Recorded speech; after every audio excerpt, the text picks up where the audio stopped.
kept house with pride. A typical suburban pair, at least on the outside. But Dad stayed out and drank too much. Mom would just implode.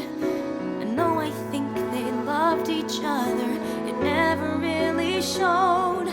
So I made a promise to myself back then, though I couldn't have been more than 10, that I'd hold them together throughout any weather. I would never feel alone again. And I would go to college with perfect grades and hair.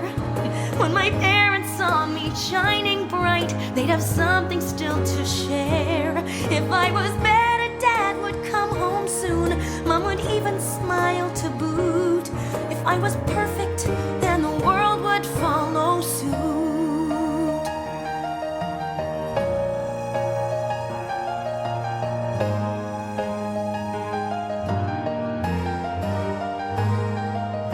I graduated early, got into med school at 19, and I worked harder than I thought I could, living life like a machine.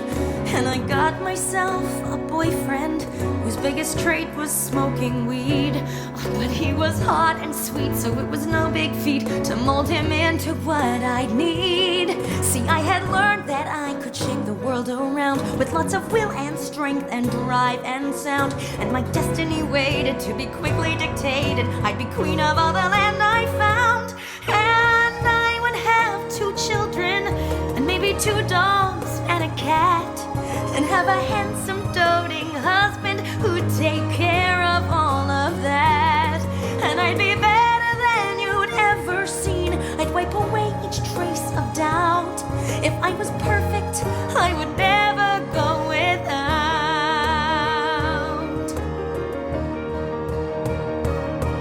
So today I got the call from Mom. She was leaving Dad for good. She and Dad both wanted something more. She hoped I understood. I said yes, of course. Wished them well, said I was sure I could relate. And I put down the phone and sat alone in a mansion built for 8. Well, you can lay the walls out carefully, but there are always cracks that grow. A husband leaves to find himself again, and you're left with the chateau. And who has time for children when you're working every night? The more you grip onto a pile of sand, the more it slides right out of sight.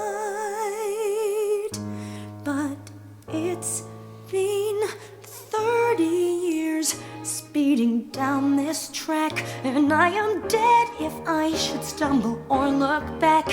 I am still full of fire, so I'll climb ever higher to the day the spring goes black.